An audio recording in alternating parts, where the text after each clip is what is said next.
live, streaming, and on the KUTV app. This is KUTV 2 News at 6. Thanks for watching 2 News at 6 tonight. More than a month after she disappeared, police in Colorado say they have found 15-year-old Alisa Petrovs. The South Jordan teen turned herself into a police station in Colorado Springs. It's more than 500 miles away from where she was last seen. We still don't know how she got to Colorado or if at any point she was held against her will. The circumstances surrounding her return are unclear. Until now, Alisa was last seen on security video leaving a train platform in Provo. Now, we do have team coverage of every aspect of the story for you today. We're talking to police and also people in Alisa's neighborhood. We're also looking at the suspects in her disappearance. Brian Cheney is first tonight with more on how the Petrov family is feeling right now. I'm sure huge relief. An obvious sense of relief tonight for Alisa Petrovs' family. Her father messaged me last night at about 10:30 saying that Alisa was located. I spoke to Alisa's aunt earlier today, the same member of her family that I caught up with more than a month ago after she learned the news that Alisa Petrovs had been located last night. How did you find out that Alisa had been located? My brother called me yesterday night and said that the police contacted him and said that Alisa was found. What was it like for you to get that phone call after all this time? Oh, this was just incredible. The best news ever. We were all so happy. I immediately told everybody that Alisa has been found. I know my children were extremely happy that this happened. Everybody just reacted so quickly, and it was incredible. How do you describe the emotional roller coaster over the last 6 weeks for you and your family? This was very stressful to go through, and I am extremely grateful for the community support that we've received. It was really great to see that people cared so much and everybody wanted to help us find Alisa. We're so extremely grateful for everyone who prayed for her.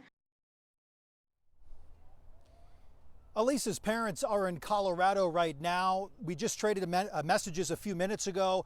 Her dad telling me they have not reached her just yet, but some sense of relief here, at least knowing the whereabouts of their daughter after nearly 6 weeks. Now, Alisa is one of thousands that the National Center of Missing and Exploited Children work with each day. All those cases end up coming to them.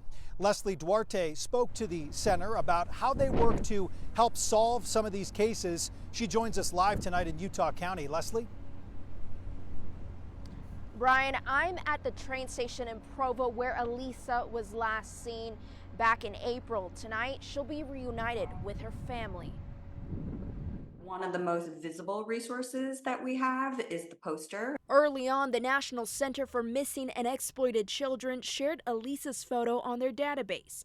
And while it is unclear how much the organization's poster played a role in finding Alisa, what we really try to do is, utilize our posters, again, being the most visible resource, getting that image of the child out there. News stories, such as this one, are very helpful and crucial in order to, spread the word. In 2024, the National Center for Missing and Exploited Children assisted law enforcement with over 29,000 cases of missing children and helped bring 91% of them home. So how do national agencies assist in finding missing children? According to former FBI agent Greg Rice, involvement from the FBI depends on a case-by-case scenario. And it has to meet a federal statute. That really is where the FBI then has jurisdiction to get involved. Being trafficked across state lines, being kidnapped against one's will, and taken to another state. What kind of resources can the FBI provide a local police department? The FBI can engage resources in a sense of flyers, notifying other departments, notifying other FBI offices. Other posters of missing children can be found on the National Center for Missing and Exploited Children. Live in Provo, Leslie Duarte, KUTV 2 News.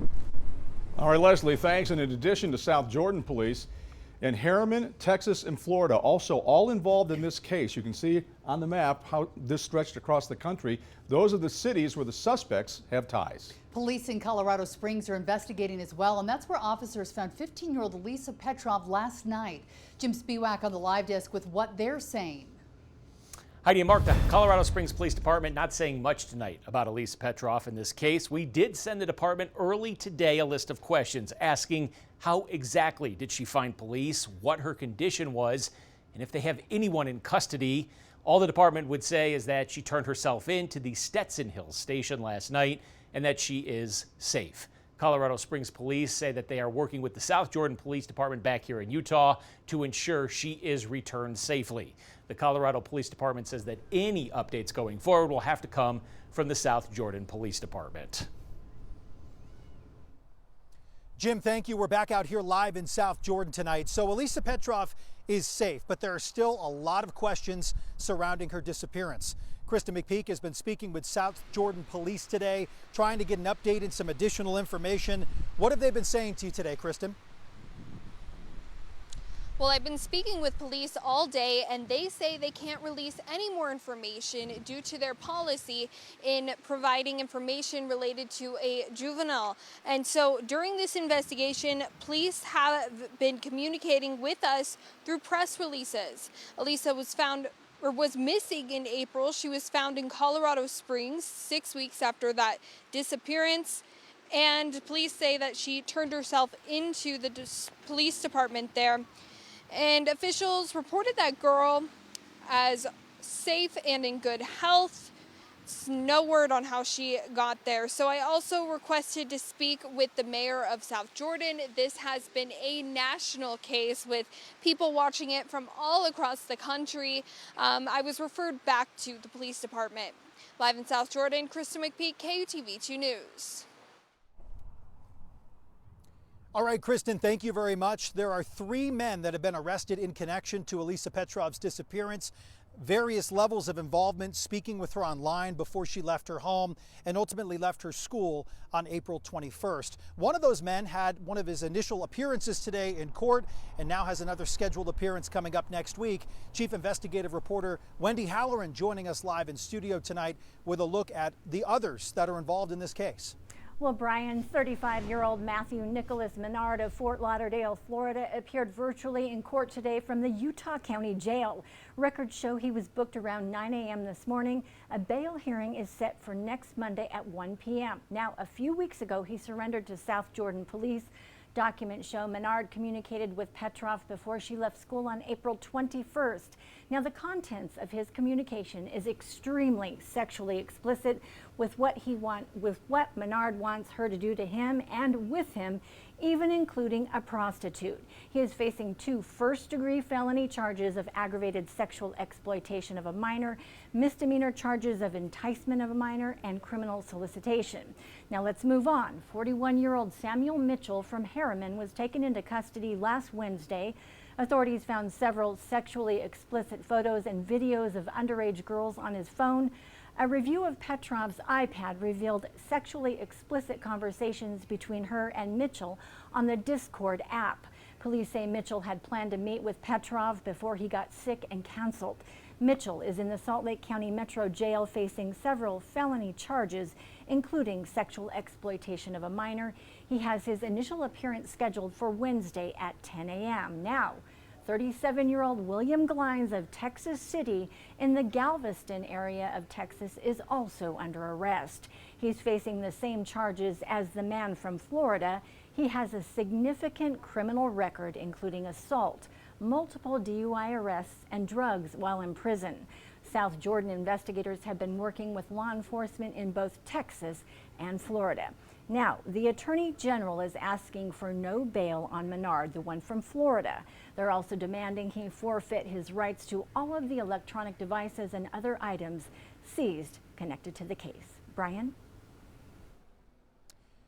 Wendy, thank you very much. An overwhelming sense of relief for the community here in South Jordan tonight that never stopped hoping and praying for Alisa's safe return. Ariel Harrison reporting after speaking with neighbors and how they're responding to the latest news that Alisa Petrovs has been found. She joins us live tonight. Ariel? Yes, Brian, just to reiterate, there is a huge sense of relief for people in this South Jordan community where Alisa lives, who tell me that they have been praying daily on behalf of advocating for her safe return and supporting her parents. We learned a little bit more about that today, but a woman I met, her name is Melanie Jones. She lives near Alisa's family and knows the young girl and her parents very well. She says the past 6 months have just been heartbreaking for everyone here. Ever since, she says, Alisa's disappeared, Jones says the community has rallied behind this family. They helped post flyers, checking in on the family and with them, and most importantly, never losing faith, including Alisa's parents. I got a text last night from some other people in the neighborhood, and it feels like a miracle, like it's everything we have prayed for. You said it was inspiring to see her parents navigate this. Yes, I think this is every parent's worst nightmare, honestly. And they just dug in and did what they needed to do, tried to maintain a positive attitude. Now, Melanie did share with me she has lived in this neighborhood, this community, for the past 25 years and is still struggling to wrap her head around the circumstances of this case. She hopes it does prompt all families in Utah to have a serious discussion when it comes to kids and internet safety in their homes. She says it is now time for this family to move towards healing once Alisa is able to get home and reunited with her family. Reporting live in South Jordan, Ariel Harrison, KUTV 2 News.